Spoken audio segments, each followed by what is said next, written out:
I'm going to start the. All right, so I'm gonna go ahead and kick us off. So just really quick to review the agenda for this evening. We're gonna start off with welcomes and introductions. We have some board members and some staff members here, so we'll go around and let folks have the opportunity to say hi. Then I'll pass it over to Jay for some membership updates. And then myself, Jay, and Emiliano will do some committee updates. And then we'll get into our program where we'll be discussing the primary election, which is coming up on June 7th, very, very close. And then the IJ Action voter guide, which we're very excited to talk about. And we'll give y'all information on the voter guide and how you can get involved in supporting it.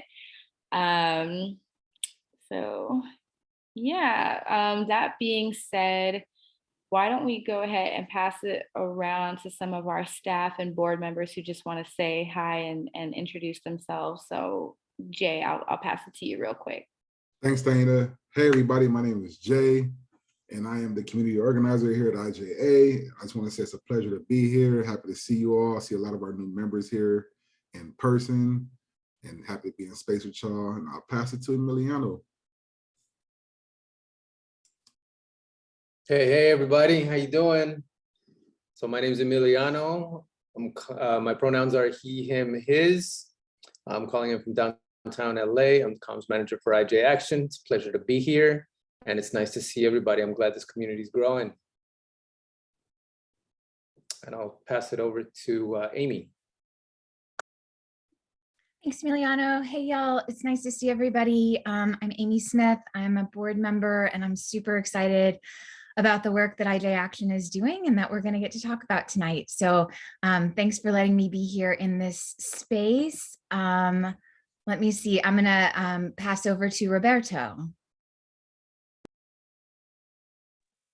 Hello, everybody. My name is Roberto, board member, and yeah, we're just looking forward to today, and we got some works behind the scenes, and just looking forward to all the things that are coming up. So I pass it on to whoever's next. I'm lost right here. I was looking at the participants. I don't think we have any other board members on right now, right? Am I correct? Okay. All right, so I'll go ahead and pass it over to you, Jay, to get us kicked off with the membership updates.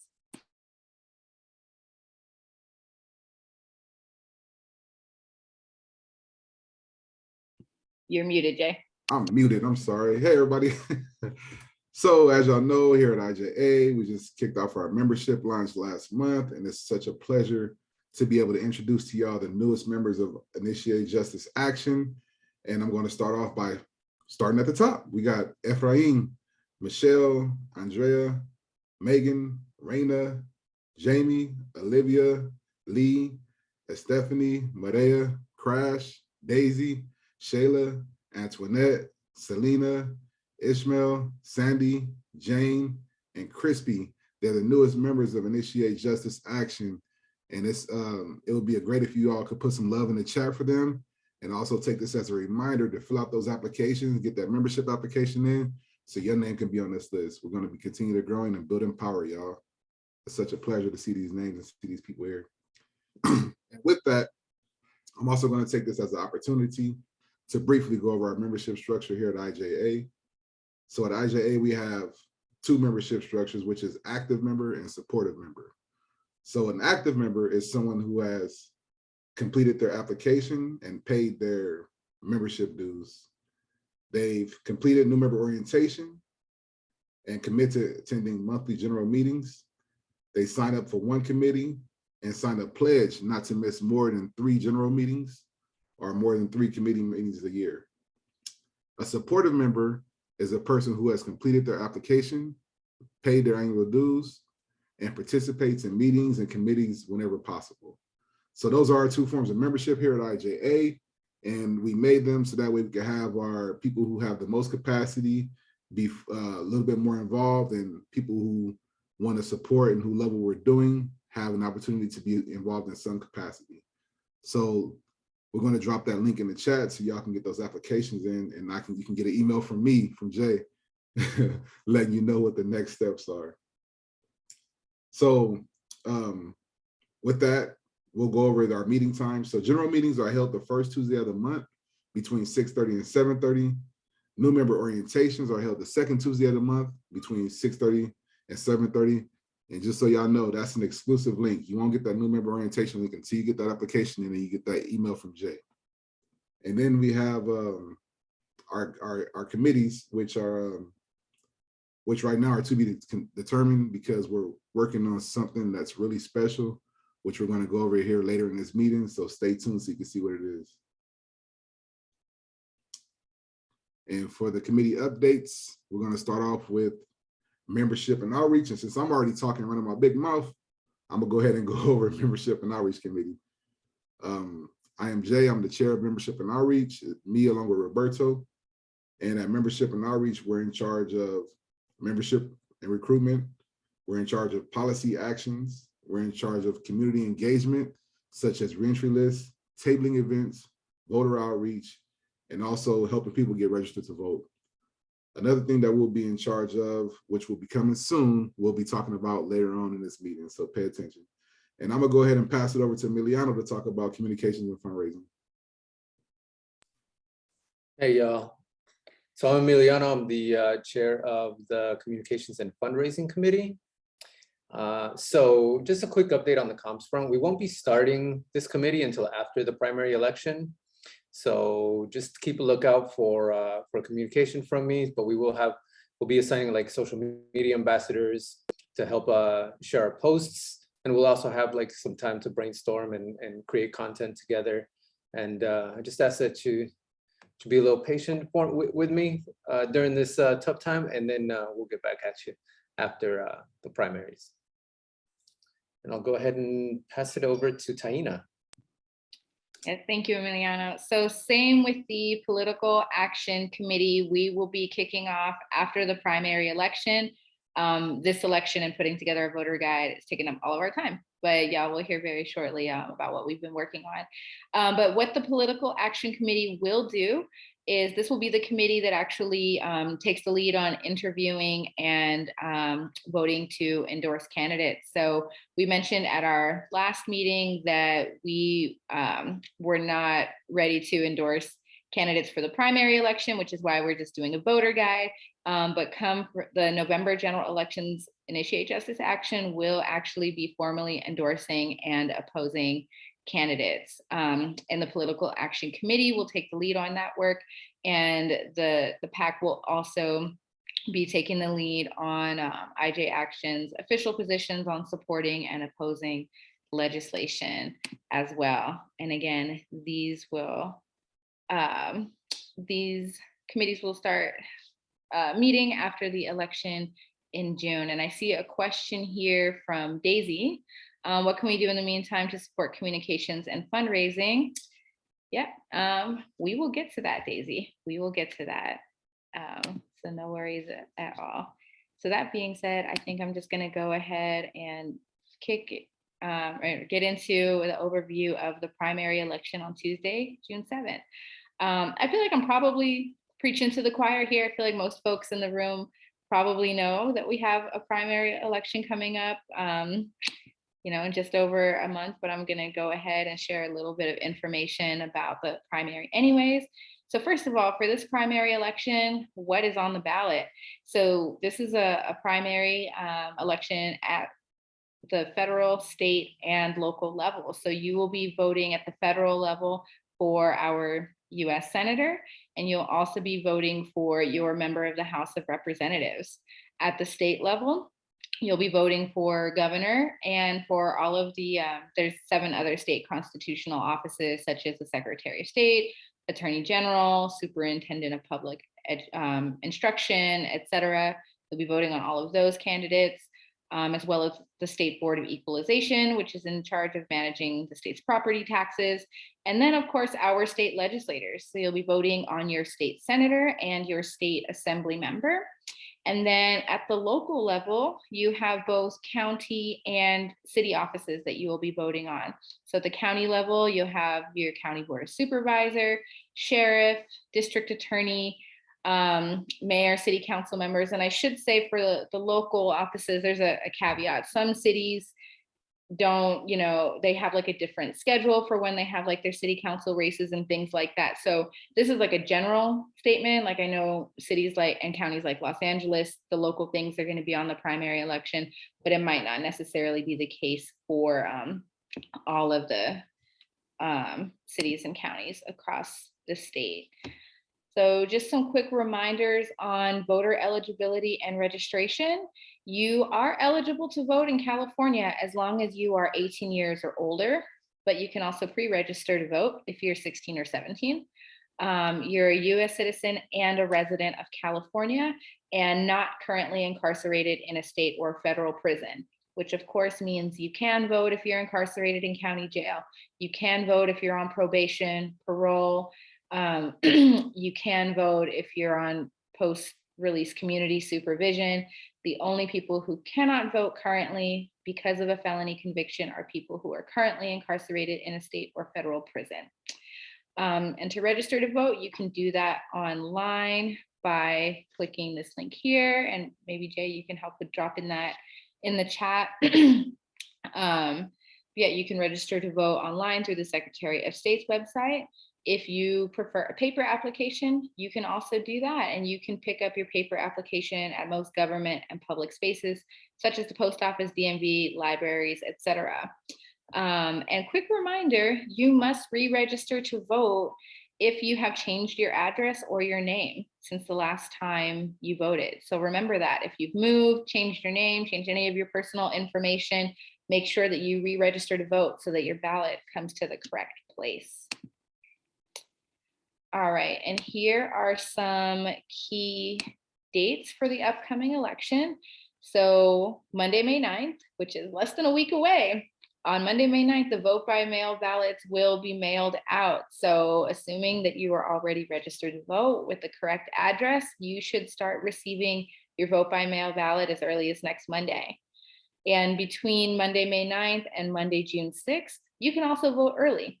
So you can vote early in person at a polling place, or you can turn in your vote by mail ballot at any point by just dropping it in a mailbox, no postage necessary.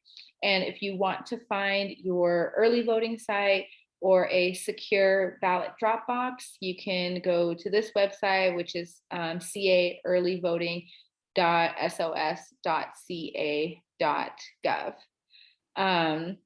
Monday, May 23rd is the last day to register to vote for this election. So state law says that the voter registration deadline is 15 days before election day. So that is Monday, May 23rd.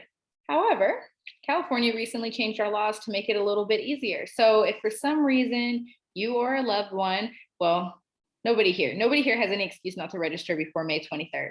But if you know of anybody who wasn't able to register to vote before May 23rd, you can register to vote conditionally between May 24th and June 7th at an early voting location or at a polling place near you. What you should note is that you'll be asked to cast a provisional vote, which means that it's conditional. So your vote won't actually count until they can verify all of your voter registration information. So do your best to make sure that you and everybody you know register to vote by May 23rd. But if you don't, you actually have up until election day to conditionally register to vote. That's something that changed very recently. And something else I should note that changed recently with COVID is everybody's getting a vote by mail ballot now. So if you're registered, you will get your ballot in the mail. But if you don't drop your ballot off early or in the mail, you can still vote in person on Tuesday, June 7th at your local polling place, which is election day, and polls are open from 7 a.m. to 8 p.m. And if you do still want to turn in your vote by mail ballot, you can turn it in as long as it is postmarked on or before election day. That was lots of stuff about voting and everything like that. Do folks have any questions? Like, we're a small group today, so you can just go ahead and raise your hand, unmute, or whatever, or anything to add to anything that I said. All right, great. So I do want to say something about redistricting. So this is the first general or primary election since redistricting. And for folks who aren't familiar with redistricting, every 10 years, the United States conducts a census. They basically count everybody, and what that means is they have to redraw our political districts. So in California, we got new congressional districts, new Senate, Assembly districts. Our cities and counties also got new districts for city council and board of supervisors. So last election, you may have been voting somewhere, your districts may look a little bit different than they do this time. And of course, the regular website where you find your representatives, the findyourrep.ca.gov, is not updated with the new districts yet. So yay. So the only place where you can find your new districts is actually at the California Citizens Redistricting Committee website, which I linked here, which is wedrawthelines.ca.org. So you can go there, you can find the final maps. So if you're more of a visual person and you can just zoom in on the map and see, where your house is, you can find yourself. But there is also an option where you can type in your address and it'll tell you what districts you are in. So if, there's candidates that you haven't seen before who are on your ballot this time around, or if things feel a little bit different on your ballot, it might be because we have new districts. So as I said, everything is new. But here on this slide, I did just take a screenshot of the map for California's new Senate and Assembly districts. So yeah, thank you, Jay, for dropping the link there. Are there any questions on redistricting or any comments? I know it's like a really confusing thing that also was delayed this time around because of COVID. So it took a lot longer for us to get the final maps.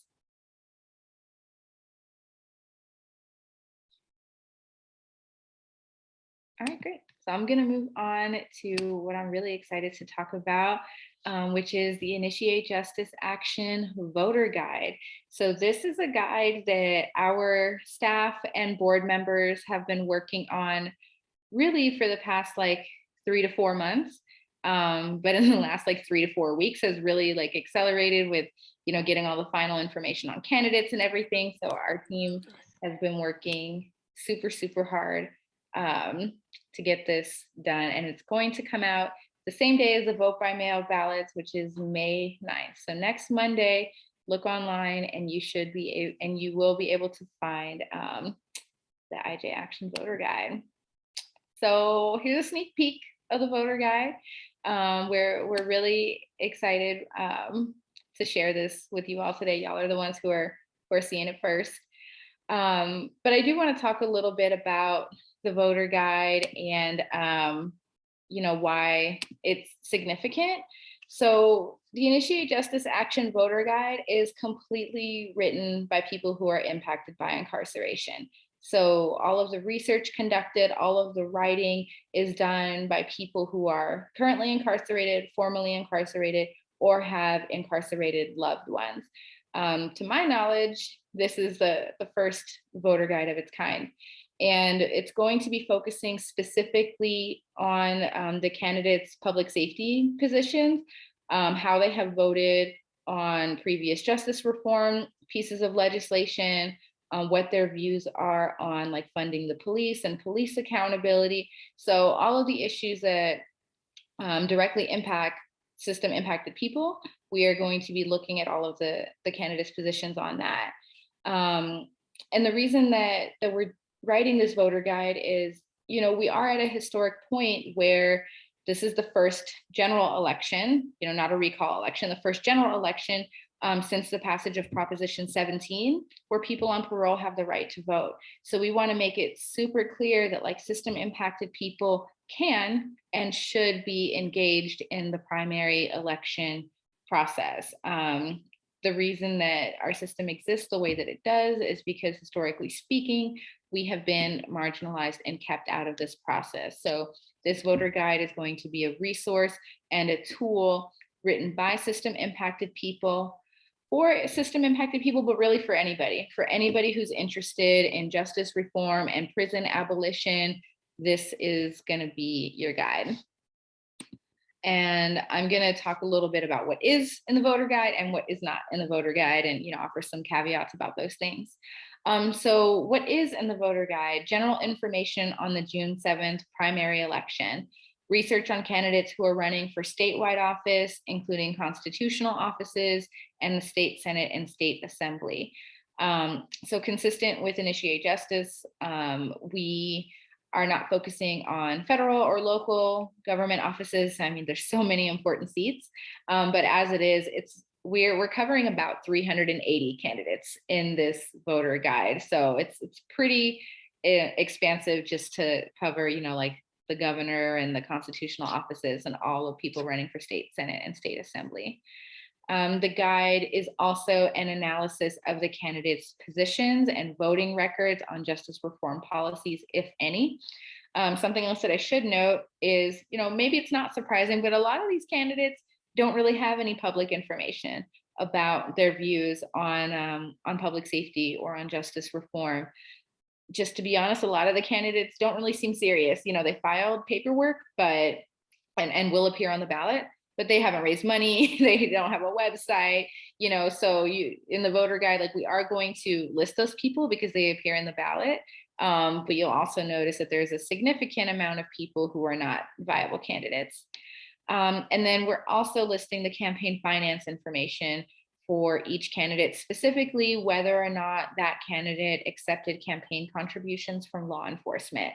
So if the candidate is taking money from the Prison Guards Union, which is the California Correctional Peace Officers Association, from the Sheriff's Association, from probation, highway patrol, whatever law enforcement agency exists in California, we did very thorough research to identify which candidates have accepted money from law enforcement for their campaigns. And then what this voter guide is not. So to be clear, we are not endorsing or opposing any candidates for this election. This guide is purely informational, offering background information on each candidate, access to their website, their campaign finance information, and the information that we share about their positions on justice reform issues. You can probably figure out like how IJ Action feels about them because we are an abolitionist organization. But it's for you, the voters, to make your judgment call on which candidate you would support for the primary. But that being said, for the November election, we will formally be endorsing and opposing candidates. And as I mentioned earlier, this guide is also not an analysis of any federal or local offices. We're focusing on the state candidates because our organization focuses on advocating for policy change at the statewide level. Sorry, go ahead, Jay. We have a question in the chat dropped by Daisy, pretty relevant. It says, for candidates who are seeking re-election, we have things like their voting records to look at for their position on justice reform policies, but wondering how candidates have held public office before were analyzed, assessed if data was available in the research process. So I think it's just basically speaking toward how was data analyzed as far as their public policy. Yeah, that's great. That's a great question, Daisy. And if anyone else who helped with the research, if you want to chime in, please feel free. So what we did was we looked at their campaign website. Lots of candidates did have information on their views on public safety issues. We also looked at their endorsements. So if they were endorsed by, law enforcement agency or anything like that, and they made a statement about the candidate and their views on justice reform issues, we looked at that. We also looked at things like their social media, LinkedIn profiles, to see if they were in the news and quoted saying anything in any news article. So we did do pretty thorough research. So if you look in the guide and you don't see any information, it means it just pretty much is not out there. But I will say, and at least this is my observation in doing the research I've done, it appears the people who have not held public office before tend to actually have more information on their public safety views than incumbents. I think a lot of incumbents kind of feel like, you know what I'm about. I'm not really going to put a lot of time and effort into my website. a lot of incumbents are also running unopposed. So there's, really, it appears that there's not a lot of effort on their part. But yeah, I don't know if, Jay or Amy or Emiliano or anybody who did research, if you wanted to chime in on that too. Yeah, definitely. As a person who worked on this guide and who covered about 16 assembly districts or 18 assembly districts, it was very intensive research on hours and hours on Google, looking up quotes, looking up campaign websites. Like Taina alluded to, some of these candidates have no websites, they have no social media, they just filed articles and kind of went with it. So we just had to dig and dig and dig and try to find as much information as possible. And a lot of the incumbents, some of them will, speak very nice on their website about, public safety, about, giving money back to persons without homes, about, all these justice issues. But then when you look at their voting history and you look at, who they're taking money from, you see that their actions are completely opposite of what they're saying. Others, they just don't say, they don't do, they just kind of just there. And that's in my opinion the importance of having something like this, which this voter guide written by people who are directly impacted, because we see it for what it is and we're willing to do the research without having like large corporate funds. So yeah, that was my experience, and I'm happy to be a part of this process and getting it done.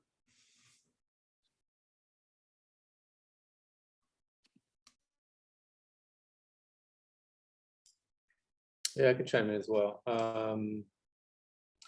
So what I've been noticing is that for some folks, it's their strategy just to be silent and not post anything or have a website.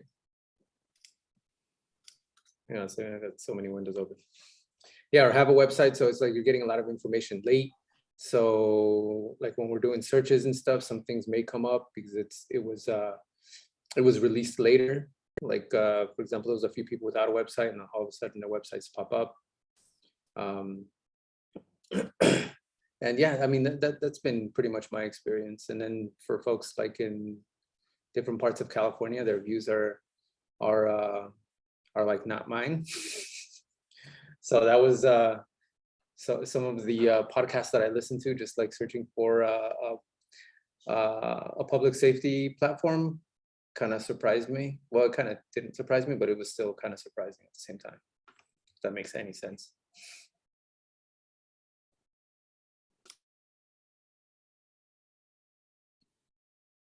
Yeah, and well, actually, before I move on, I know Amy, you did a lot of research too. Is there anything that you wanted to add? I'll just say quickly that I feel like I learned a ton, and one of the most telling pieces of information was the who's accepted contributions from law enforcement. I kind of knew that was a thing, but it's really opened my eyes a lot to be able to see it, and I think that will be a component of this voter guide that is really useful to people. Yeah, I agree, Amy. And my observation on the law enforcement contributions for me is I feel like it's really fallen into like 3 categories. It's like either the candidate is like super pro police, tough on crime, all of the terrible things, and they take a lot of money from law enforcement. And then there's a category of people who are usually like incumbents, meaning like that they're in office already. They might take a little bit of money from law enforcement, but still be like either a moderate Democrat or like a even like a progressive Democrat, but still takes like some money from the cops. It seems like a lot of incumbents are taking money from the police, even if their voting record doesn't really reflect that. And then there are, like a handful of people, incumbents and new candidates, who are pretty like explicitly clear, like that they don't want money from the police, they don't need money from law enforcement, and they have like a pretty firm stance on it. But something else that I should say, and this is a caveat that we are writing into the voter guide, which is just because a candidate didn't receive money from the police doesn't mean that they don't like support the police. The way that these political action committees, these law enforcement agencies work is, you know, they pick a candidate that they think is like the most viable and they donate their money to them. So there could be, I mean, and there's a lot of these, a lot of candidates who are super tough on crime, super pro police, but like their campaign isn't going anywhere. So the cops aren't gonna waste the time and resources to give them money. So if you see someone who doesn't have contributions from the police, but then if you look at some of their platform and you see that they're pro police, it, you know, doesn't mean that law enforcement doesn't support them. It just means that their candidacy is probably just not very strong. And that's why they haven't gotten that level of support. If I may, Taina. Yeah, one of the things that really stuck out to me was we had a wonderful person come in and kind of help us out with some of the research process and kind of made some things clear based on, you know, her professional experience, which this person was really experienced and informed at what she does. And we were chasing down the money. So like we were on the state website, chasing down the campaign finance, right? We're looking at all these bank accounts and it's just literally amazingly crazy how many bank accounts, how many different names these law enforcement agencies use to hide who they're sending money to hide who they're backing. And they're just using different names. They change 1 or 2 letters, they misspell letters, they put everything in one bank account, then they move it to another bank account. And in order to like kind of circumvent the process, you have like these small groups that's only supposed to be able to donate like small amounts to this process, but just based on the fact that police unions are involved, we've seen examples on how, like for instance, OPA, California Correctional Peace Officers Association, is able to pump $9 million into campaign finance every year, you know, where something like a regular organization wouldn't be able to do that, you know, just by forcing, you know, each of their members to contribute $200 a year, you know. So you multiply that by the number of contributing members and they're able to put in $9 million in the process while still staying within the law, but manipulating it. So it just goes to show you, you know, why it's so important that we chase down the money and why we expose, you know, what's really going on and show that we don't need that in our political process. Also telling that Daisy had a question in the chat. Yes, I saw it. And I think the short answer to your question, Daisy, is no. We didn't really do like a summary or like an analysis in the way that I just presented it. It really is just kind of like broken down like by candidate. So you can just look and you can see, you know, which agencies contributed law enforcement funds. No, Daisy, keep the questions coming. We got time, don't trip. But yeah, you can just tell by like looking through the voter guide, you know, who's got the law enforcement support and who doesn't. Usually you can see like a pretty direct correlation between law enforcement contributions and their voting record if they're an incumbent. But we do have like that explanation in the voter guide around, you know, just because somebody doesn't have contributions doesn't mean they're not supported by the police. We also have a cutoff of April 22nd is the date that we like cut it off and stop looking at contributions. So it is possible that people have received contributions after that date as well. And we just weren't able to report it.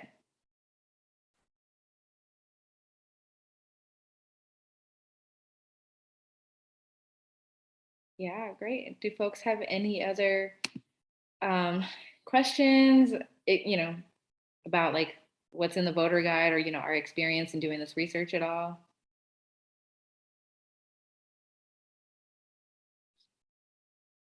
All right, well, what everybody's probably wondering now is what can we do to help get the word out about this voter guide? So I'm gonna go ahead and pass it back over to you, Jay. Well, thanks, Taina. I really appreciate it.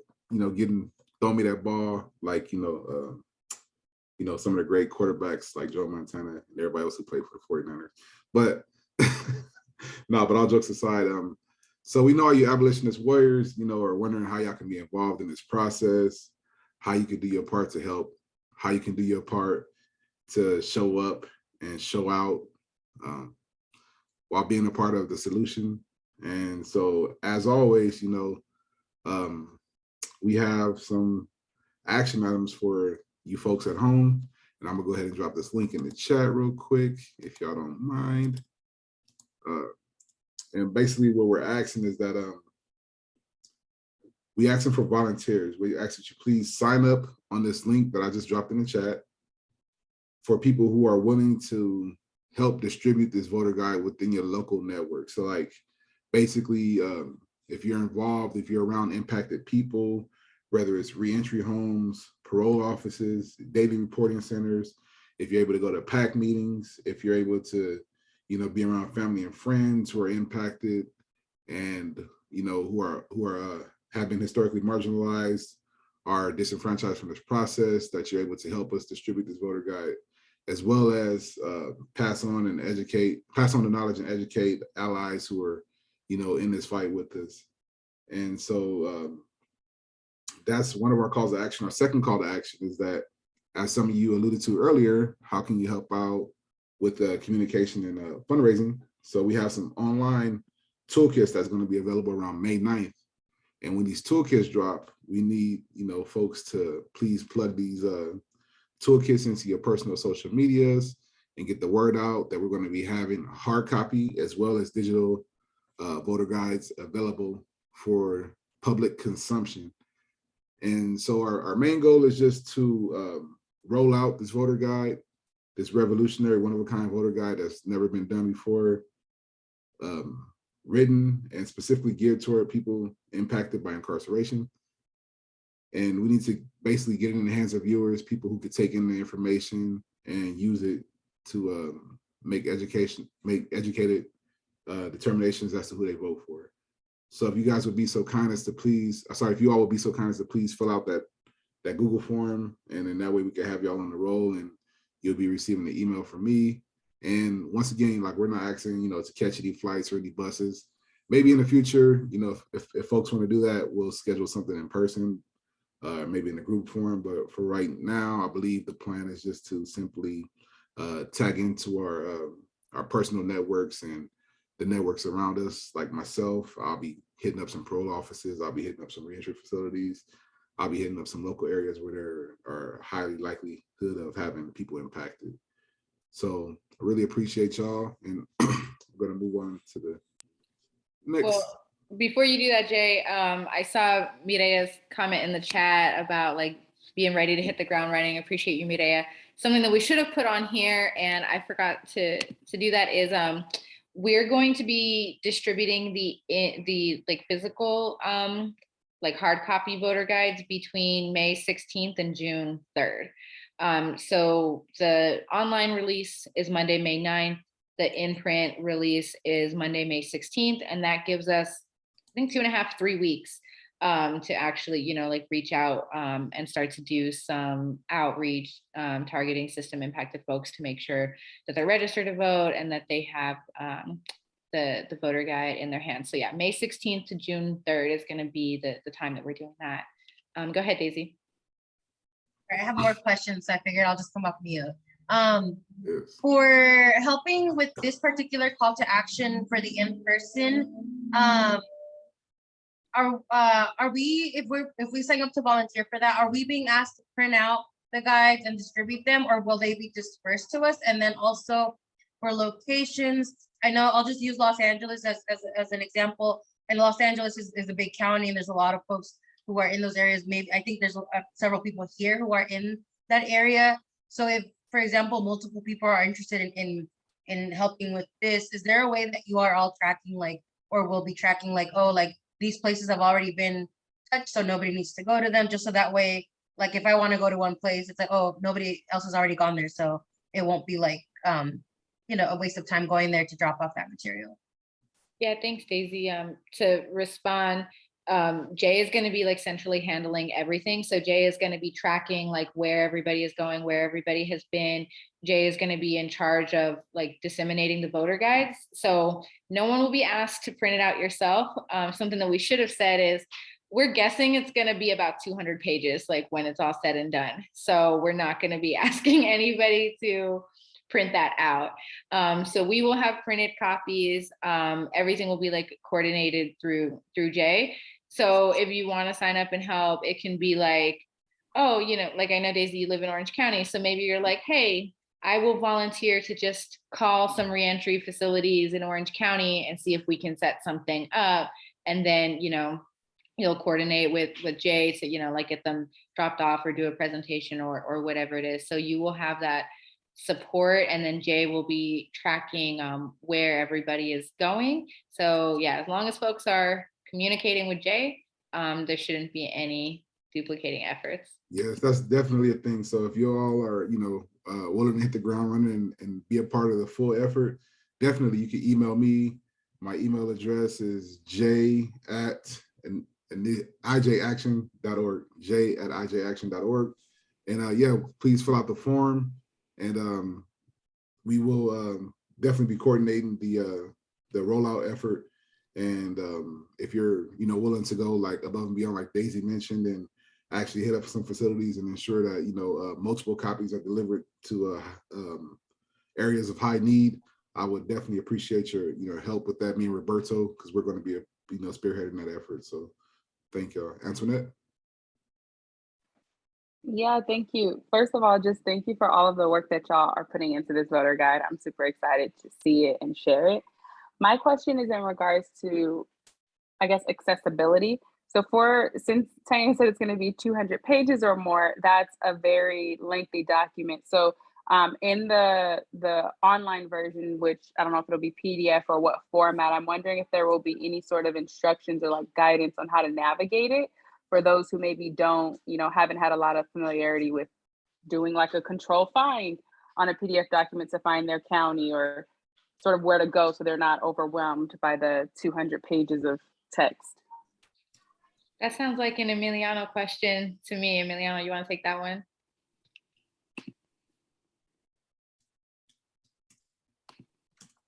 Yeah, so there's like a number of options that I'm exploring.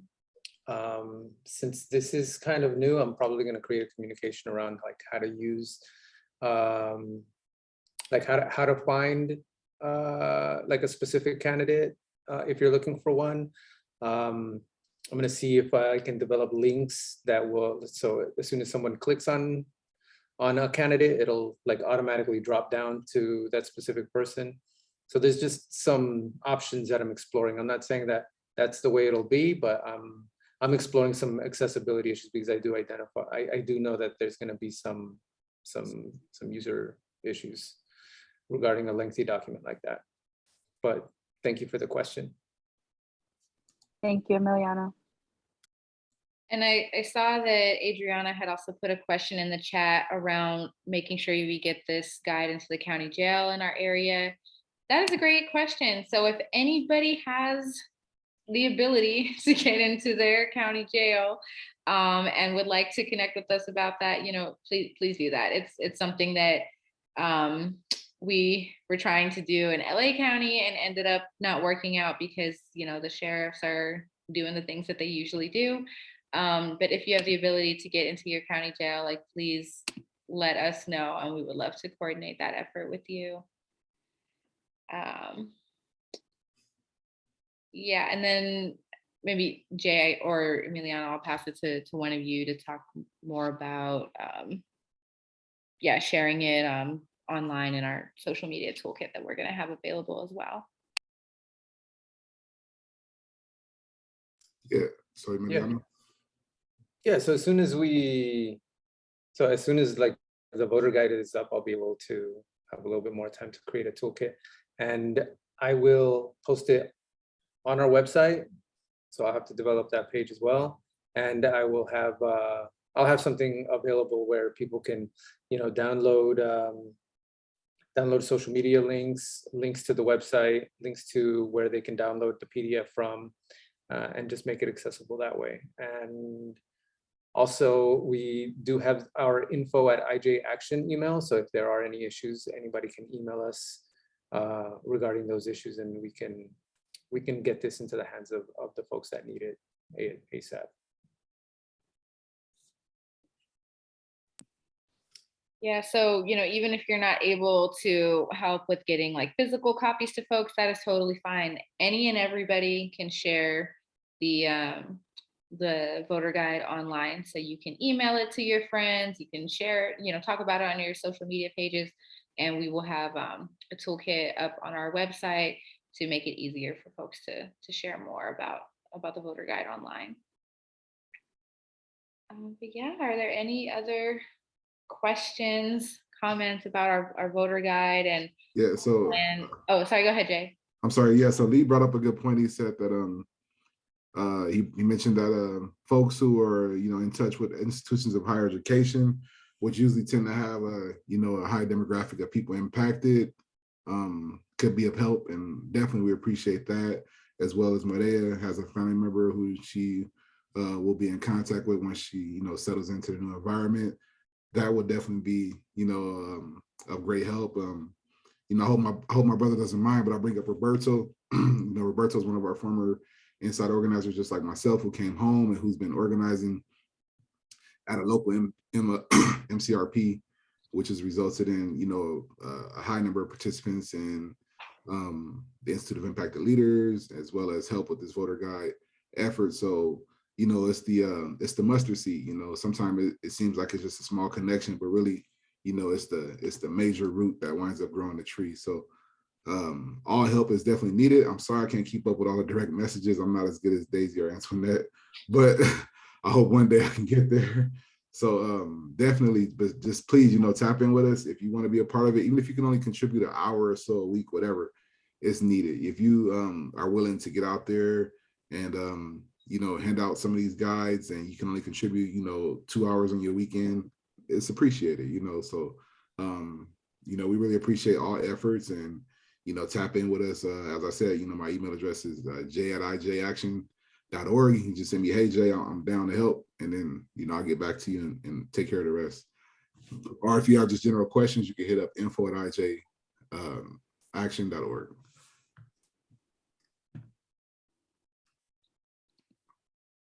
Awesome. Thank you, Jay. Great. Are there any other thoughts, questions, comments before we wrap up?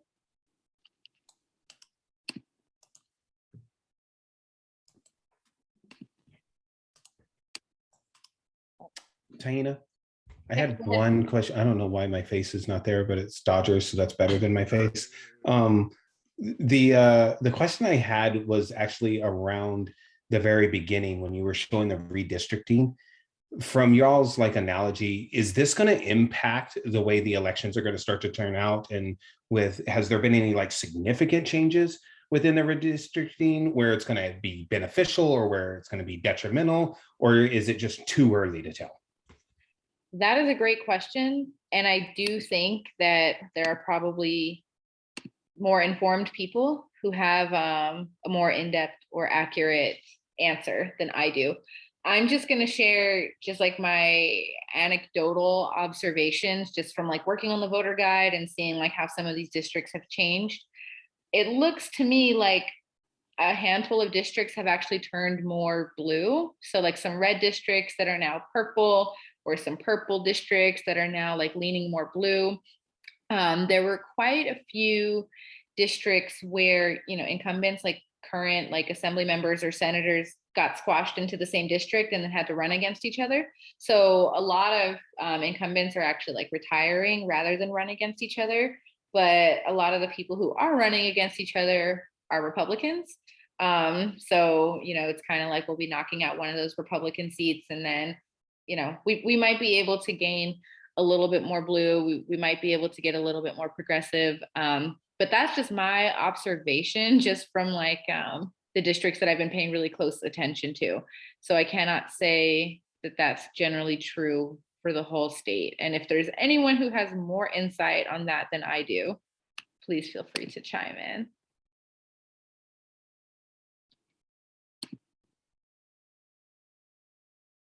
Yeah, I'm sorry, Lee, that I don't have a better answer than that, but I mean, California already is a super majority Democrat. However, we have lots of moderate Democrats. So I would like us to, move towards getting more progressive folks in there. And I think that this voter guide is, one important tool that we can use to get some more progressive folks in there. Yeah, I agree. And I think the big part of the reason that I asked, because we have these like really like Republican strong counties where the DAs and the judges that have been elected officials have been like non-conformative to the law and not resentencing people when they have resentencing coming. And there's like been just a whole lot of trouble with not only San Diego County, San Bernardino County, Kern County, and some of the ones that are up north that are closer to the Nevada border have been like really troublesome in the past. And so I would love to see some of these kind of starting to take a different shape and different form to give people inside action on their 1170Ds and resentencing things. So that's the reason I brought it up. Yeah, I mean, and to, again, this is just off the top of my head, but to use some of the examples that you just outlined, you know, like IE counties and, you know, counties close to the Nevada border, I don't see a lot of change there. Unfortunately, it's what I've been observing has been kind of like in smaller areas. Well, maybe one exception to that is there was an assembly district that was pretty Republican before. It's actually, oh my God, who is there now? It used to be Assemblymember Melendez, but now she's in the Senate. I don't know who's there now. But that district is turning like more blue, and that's like the desert, like, you know, Palm Springs area. So, you know, I feel like that's one area where we might be able to get somebody progressive in there. But for the most part, I think it's like other areas that are, like I said, maybe like were a little bit more purple before and are getting a little bit more blue, but I haven't seen any like huge changes that I think would make a really big difference. Is this Sayardo? I'm not sure, Daisy. I feel like Antoinette should know. She used to live in that district. I'm trying to think who was there after Melendez. I don't know why I can't think of it now. But anyways, I digress. Any other questions? All right, then I'm just gonna go ahead and wrap us up then. So, you know, thanks y'all so much for being here. Thank you to everybody who's here who has already signed up to become an IJ Action member. If you are not an IJ Action member yet, please do sign up. And if you have the ability to pay dues, that's super, super helpful for us. Just in the last month, we raised $755 from members who paid dues. And, you know, it costs money to put out these voter guides and to do this work. And we do want to build like this, you know, these grassroots efforts and show that like we are supported by system impacted people. That is who is moving this work forward. So if you have the ability to become a member, a paying member, please do. However, if you don't have the ability to pay for membership, that is also fine. You can put in your membership application that you don't have the ability to pay at this time, and that will not stop you from becoming an official member of IJ Action. Also, if you don't already follow us on social media, please do follow us on Facebook, Instagram, Twitter, and TikTok. We're nowhere near as cool as the Initiate Justice TikTok yet, but please do follow us, and we'll get there one day. Our next general meeting is actually on election day. It's Tuesday, June 7th, and we talked about like rescheduling it, but we're like, nah, by June 7th, our folks will have already voted. You'll already have your vote by mail ballots in, and we'll probably be talking about, you know, what the election is looking like at that point. So we do hope to see you on election day for our next general meeting. Are there any, maybe a watch party, folks, you know, bring some popcorn. We can see how it goes. The polls don't close until 8 p.m.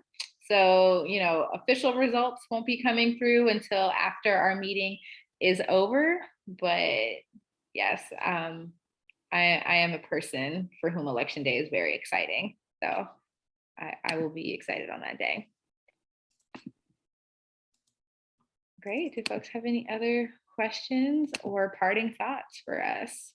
Yes, definitely. I just definitely want to uplift the fact of membership applications. Please, please, please, everyone. I know everyone on this call, everyone who's going to watch this recording.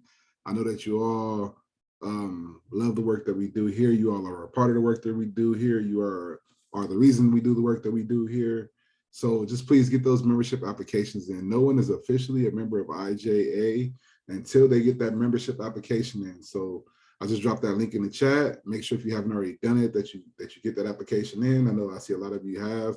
But I know it's a lot of our brothers and sisters who have that good intention, but just hasn't quite got around to it. So please, let's make sure we get those applications in. And a lot of you all who expressed interest in helping out, I wrote down your names, and I'll be, putting y'all on the email.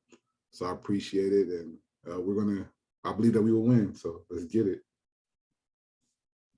And since we do have 2 minutes before the meeting is over, I'm sorry, y'all. I'm gonna get on a soapbox real quick. I'm sure that everybody at this point has seen the draft ruling from the Supreme Court, and it looks like the Supreme Court is ready to overturn Roe versus Wade and remove a person's right to abortion in the United States. And this is incredibly, incredibly disturbing for many reasons. We know that it's going to be women and people who need abortions who are poor, who are people of color. And this is a serious threat to people's health and safety and livelihoods. And a lot of us might feel powerless right now, but there's so many things that we actually can do. And one of the most important things that we can do is vote. We need to vote to have senators in place who will vote to approve the Women's Health Act, which is sitting in the Senate right now, which would codify Roe v. Wade. So the Supreme Court could do whatever they want, and we can just actually have this in law. It's been almost 50 years since Roe v. Wade. There's no reason that this isn't actually law yet. We need to elect governors. I'm sorry, I know I got a lot of problems with Gavin, but I'm really glad that he stepped it up and said that California will always be a safe place for people to get an abortion. And we need to, elect people locally who will not do crazy things like criminalize people for losing, a pregnancy. So if you're feeling hopeless right now, one thing that you can do is vote and make sure that we do everything that we can to protect our rights and our liberties. Sometimes it can be very discouraging, but progress that we have made, at least in the state of California, has shown that when we fight, we win. California at least is a safe place here, and we can continue to advance that moving forward. But I'm sorry, that's just been on my mind all day. Thank you for letting me take 2 minutes for that little that little soapbox rant. But I hope that you all have a great evening. I hope to see you again soon. Screenshots. Good night, everybody.